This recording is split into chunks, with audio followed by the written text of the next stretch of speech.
I never thought a quiet Tuesday at the Seaside Café would turn into the conversation that rewired my heart.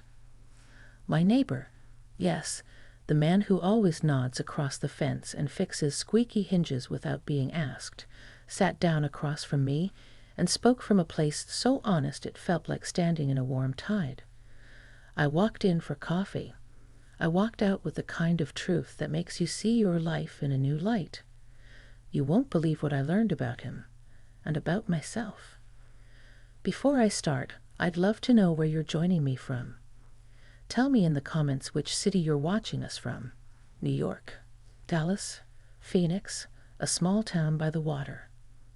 I'm Kayla, I'm 45, and this is the kind of story that makes a person breathe a little deeper. The morning began with a gull's cry, and the hush of the tide dragging its lace across the sand.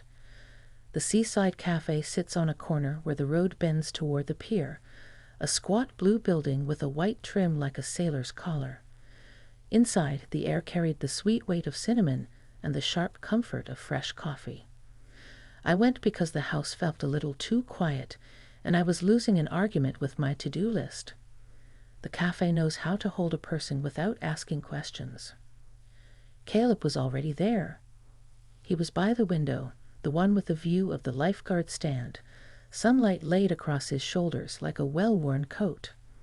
Caleb is the kind of man who moves carefully, as if he's making sure the floor has a chance to prepare before he steps. He's my neighbor. Our porches face the same stretch of ocean, and we've lived a few yards apart for 2 years, long enough to swap spare eggs and weather predictions, not long enough to trade secrets. He glanced up, offered that familiar small nod, and I felt the twist in my stomach that comes when someone steady looks glad to see you. "You on a coffee rescue mission too?" he asked when I came near. His voice carries a low, easy gravel like a truck starting on a cool morning. "I'm considering coffee an act of public safety today," I said. "If I don't get a cup, someone's going to hear me sing in the cereal aisle again." He smiled, and the corners of his eyes made a roadmap.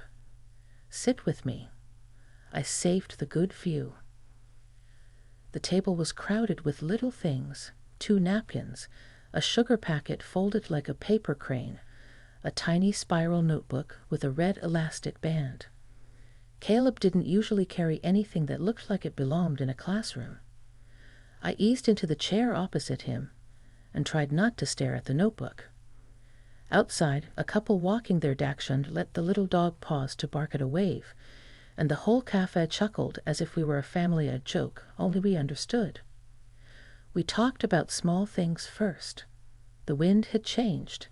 The last storm had pushed seaweed into our cove. His truck was making a new sound that meant either a belt or the beginning of an argument with destiny. The cinnamon rolls came warm, frosting melting into soft rivers. I tore mine in half and pushed a piece toward him. He shook his head, then changed his mind, and took it with an almost boyish satisfaction. The ordinary kindness of sharing food eased us both. He cleared his throat. "Kayla," he said, and my name in his voice felt like a pebbled path. Solid, familiar, a little rough. "I asked you to sit because there's something I want to say.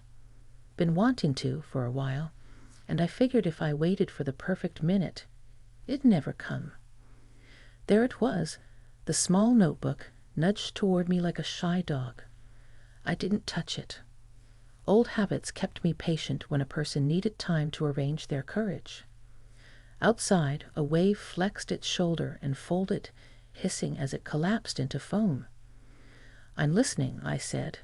It surprised me how true that felt. I wasn't just waiting for my turn to speak. I wanted to listen like it mattered. "You know I'm not much for speeches," he said, "and I don't want to make your coffee heavy. But I've been doing a lot of thinking about how the past sneaks into your pockets, how you go walking around with it, thinking you're free, and then you reach in for your keys and pull out an old memory instead." I nodded. My past has a way of ringing the doorbell around dinner time. He looked relieved. Yeah, that. When my brother got sick, I started carrying a notebook because the doctors threw new words at us every day. After he passed, I kept writing. Habit. Helps me get through the static. I write maybe 3 lines a morning, like listening to the ocean with a pencil. His thumb tapped the notebook's edge. He didn't blink much, and I could see he was holding a steady line. I know we're neighbors, he said. I know there's a fence there for a reason, and I respect it. But some mornings, I'll be honest, the thing that gets me off the porch is hearing you hum while you water your herbs. You hum like the world is fixable. I guess what I'm saying is, thank you. My cheeks warmed. It wasn't a flirt, not really. It was something more careful. I didn't know you could hear me, I said, and then laughed because of course he could. Our houses are close enough that a sneeze is a social event. I didn't know anyone liked it. I do it to calm myself down before emails. Sometimes, he said, I write down the song I think it is. I never get it right, but it helps. He paused, glanced toward the window, and then looked back at me with the kind of attention a person gives to the last line of a letter. I don't want to make this strange, but there's another thank you I need to say, and it's heavier. He turned the notebook to face him and slipped the elastic free. Hands steady, he opened to a page marked by a grocery receipt. He didn't push it to me. He just kept his fingers there, holding the paper like a little bridge. Last week, he said, I was patching the step on my porch. You were carrying in a bag of soil from the trunk, one of those big sacks that always rips right when you think you've got it. You didn't see me watching. The bag split, and you laughed at yourself and said, well, Kayla, the earth wanted out. Let it breathe. You were talking to the dirt, like it mattered. It made me remember my mother. She talked to her roses when my dad worked nights. She said every living thing needs to hear a voice. He slid the notebook closer, and this time I touched it. The paper was warm from his hand. He'd written in a careful print, straightforward, no flourishes. A date. Then, heard Kayla laugh at a bag of soil. Thought about Ma talking to roses. Maybe today isn't as hard as I told myself. There was a line drawn beneath it, the way some folks mark off a page to say, enough.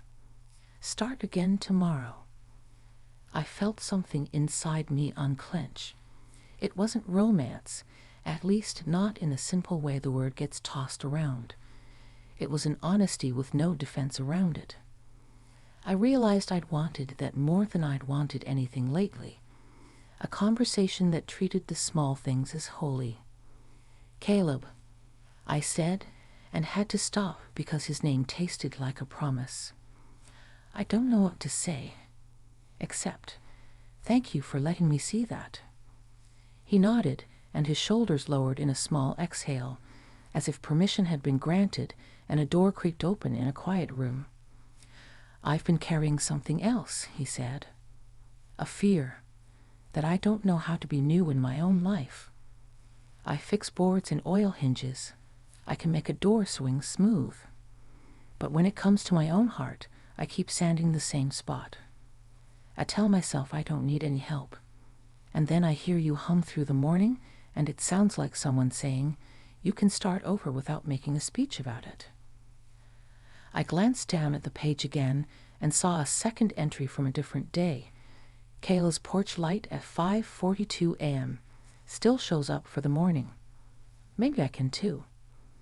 A woman in a navy apron brought more hot water for my tea and topped off Caleb's coffee.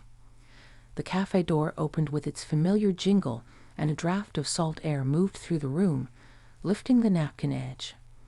People came and went with the quiet purpose of a harbor morning. Fishermen buying coffee to go, tourists tugging a map, a grandmother with a toddler and a serious list of pastry priorities. The world was busy not noticing us, which made it easier to say the next thing. "I've been stuck too," I confessed. "My marriage ended a while back, and I keep pretending I'm a fast learner. Truth is, I got good at taking care of things and forgot how to let someone take care with me. Not take care of me, just take care with me." He breathed in like the word meant air. Yes, that. Take care with. There was a soft quiet after that. Not the hush of running out of conversation, but the kind that shows up when two people lay their tools down and lean on the workbench, looking at what they've been trying to build alone. "I don't know the right order for this," he said finally. "But I want to tell you something plain. I like being your neighbor. I like the way you talk to dirt, and how you leave the porch light on even when you don't have to, like it's an altar to the morning. I don't want to make you uncomfortable. I don't expect anything. I just needed to say it with respect. If all that ever means is that we keep nodding over the fence and sharing cinnamon rolls sometimes, I'll count myself lucky. But if there's room in your life for a walk along the pier or a conversation that lasts past the first cup, I'd like that. No hurry, no pressure, just truth." He didn't look away or try to rescue me from the weight of deciding. He let the words sit between us like tidewater, clear and moving. The respect in that, letting me choose without crowding the choice, felt like a gift I'd forgotten to ask for. I surprised myself by reaching across the table. I put my hand on the notebook. Not his hand, not yet, because there are steps to these things and each step matters. And I said, "I'd like that too." We didn't make a big ceremony out of it. No grand vows, no nervous jokes. We just sat there with steam rising from our cups and the whole ocean breathing beyond the glass. After a while, he said, "I do this breathing thing when the old thoughts get loud. Learned it years back when I thought panic was a personality trait. 4 in, 4 hold, 6 out. Want to try with me?" I nodded. He watched my shoulders more than my face, making sure I was comfortable. We inhaled together, counted 4, held it just long enough for stillness to show up, then let it go slow. 6 counts feels like a small eternity when you're not used to it. By the 3rd round, the inside of the cafe seemed brighter. It sounded simple, but it felt like walking out of a shadow you didn't know you were standing in. He didn't reach for my hand. He asked, "May I?" I looked at him, at the scar along one knuckle, and the clean half-moons of his nails, the way he was offering without taking.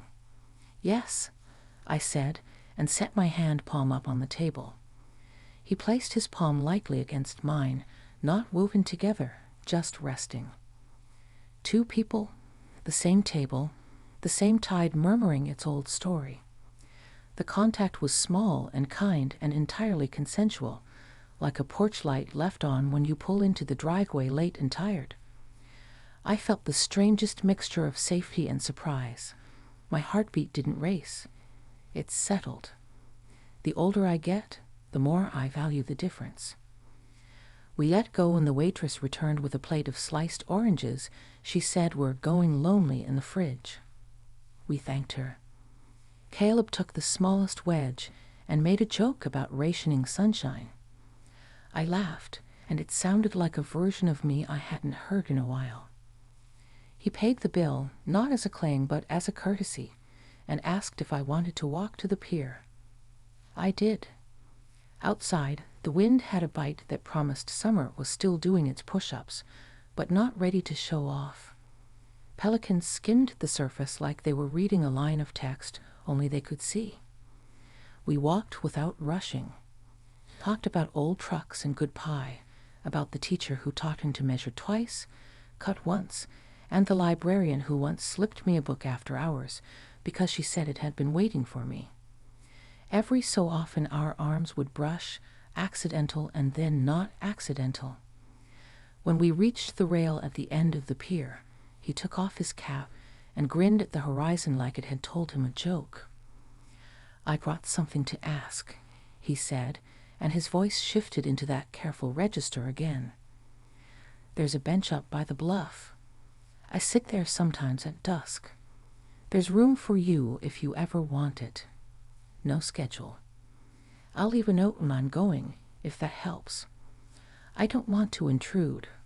I just want the possibility open." Possibility. The word felt like a soft-edged stone in my pocket, solid and smooth. I thought of all the years I'd filled my calendar with obligations and left no space for what could happen if I allowed it.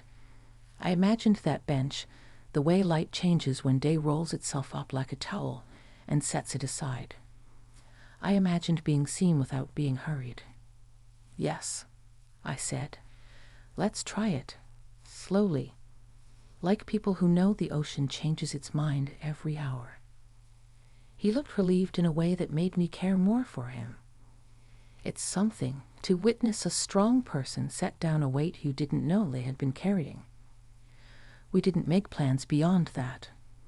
We turned back toward the café, and on the way he told me about a broken hinge on my back gate he'd been meaning to fix, and I told him about a tomato plant that had gotten bold and was attempting to annex the rest of my garden.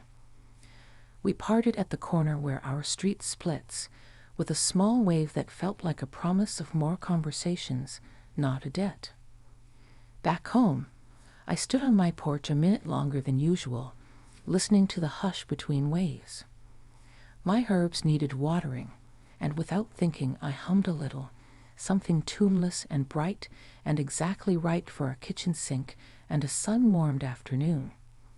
Across the fence, I saw the tilt of Caleb's cap as he bent over a toolbox, a man occupied with a hinge that would open and close better for the attention. I didn't need to know whether he could hear me. It was enough to know I wasn't afraid to make music in my own house. I want to tell you this part because it matters. Nothing dramatic happened. No fireworks, no movie score kiss. What happened was gentler and, in its way, braver. 2 neighbors told the truth at a small table in a cafe that smelled like cinnamon and salt. We asked permission. We listened. We let our hands rest where the other could feel them, not pressing for more than the moment could carry. We made room for a future we didn't need to define yet. Maybe that doesn't sound like much from the outside. But if you've ever stood on a pier and felt the boards soften under your feet with the swell of the tide, you know how much the smallest rise and fall can shift your balance. I felt that shift. I felt something inside me deciding to be new. I rinsed the watering can and set it to drip dry by the back door. The sky was moving toward afternoon, the kind of light that makes every window look like a held breath. I sat on the step with a towel under me and thought about the bench on the bluff, about the quiet game of leaving space for another person, about how respect is a kind of music too. That's how it began, at a table with a notebook and a confession that didn't ask for anything in return. I don't know yet how it will end. I just know I'm ready to keep listening. And when evening comes, if the porch is a little brighter than necessary, that's because sometimes you leave the light on for possibility. The week moved along with the kind of quiet rhythm that makes you think nothing remarkable is about to happen again.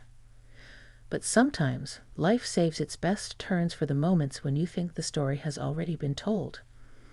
After that morning in the café, Caleb and I carried on like neighbors do, nodding from our porches, swapping the occasional smile over the fence, speaking gently as if testing the ground before stepping further.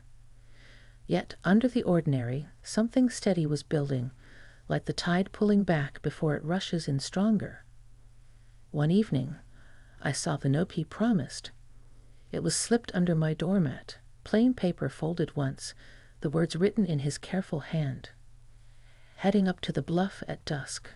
There's room for you. See, it wasn't a question, but it wasn't a demand either. It was an invitation carved out of respect. My first instinct was to hesitate, to list excuses. The dishes, the laundry, the long day. But as the sun slid lower, painting the sky a soft watercolor of pink and gold, I realized the only thing standing between me and the possibility he'd spoken of was my own fear. So I went. The path to the bluff winds between dune grass and weathered benches. The air smelled like salt and cedar, and the cries of gulls stretched long against the horizon. I spotted Caleb before he saw me, his frame leaning slightly forward, elbows resting on his knees, hat in his hands. He looked like a man waiting without expectation, the kind of waiting that comes from patience rather than desperation. That, more than anything, gave me courage to walk closer. When he heard my steps on the gravel, he looked up. His smile wasn't wide. It was the small, relieved kind, like he'd found something he thought he might have misplaced. "You came," he said, standing as if to meet me halfway. "I did," I answered, surprised at how steady my voice was. "I figured the dishes could wait. The ocean can't." We sat on the bench together, a space left between us, not out of distance but out of courtesy. The view was worth the climb. The water stretched endlessly, darker now with streaks of copper where the sun bulled into the horizon. Fishing boats blinked their lights like quiet signals, and the air cooled enough that I pulled my cardigan closer. Caleb noticed, but he didn't offer his jacket right away. He waited, the way he seemed to wait for everything, letting me choose. "Kayla," he said softly, "I wasn't sure if you'd come, and I wouldn't have blamed you if you hadn't. But I'm glad you did. There's something about this spot. It makes me want to say things I don't usually let out." I leaned back against the bench and let the wood steady me. Funny. That's what I was thinking on the way up. Like the air here doesn't carry secrets as far. He chuckled at that, a warm, low sound. "You're right. This is where I used to come with my brother, back before his illness got bad. We'd sit here and make plans, fixing up the boat, repainting the porch, things we never got around to. After he passed, I couldn't sit here for months. Felt like the bench remembered too much. But lately, I've been trying again, trying to let the remembering heal me instead of hollow me out." I listened the way he'd listened to me at the café. His honesty had no polish, no decoration. It was raw wood, knots and all, and somehow more beautiful for it. I thought about the times I'd sat alone at my kitchen table, staring at bills or recipes or nothing at all, pretending that solitude was strength when it was sometimes just loneliness in a nice coat. "I know what you mean," I said. "After my marriage ended, I couldn't even sit in my own living room. The silence in there was too loud, so I'd wander the house, finding excuses to be in every other room. It took me a long time to sit down again without feeling like the walls were watching me." He turned to me then, eyes steady, and for a moment the world hushed. "Thank you for telling me that. It's hard to say out loud, isn't it? That sometimes we're just surviving the silence." I nodded. "It is, but it feels different here. Easier somehow." We watched the waves climb and fall, the kind of rhythm that reminded me of a heartbeat. Caleb finally shifted, pulling something from his pocket, a small seashell, smooth and white, its spiral perfect. He placed it gently on the bench between us. "I found this yesterday," he said. "Made me think about how things survive out here. Wind, waves, storms, yet somehow something this fragile ends up whole. Maybe that's us, too." I touched the shell lightly with my fingertips. Maybe it is. There was a long quiet then, not heavy, but full. The kind of silence that felt like it was holding us, not punishing us. When Caleb finally reached across the space, he didn't take my hand. He brushed his fingers against mine, slow and deliberate, and then paused. His eyes asked the question his lips didn't need to. I turned my palm upward, just as I had in the café.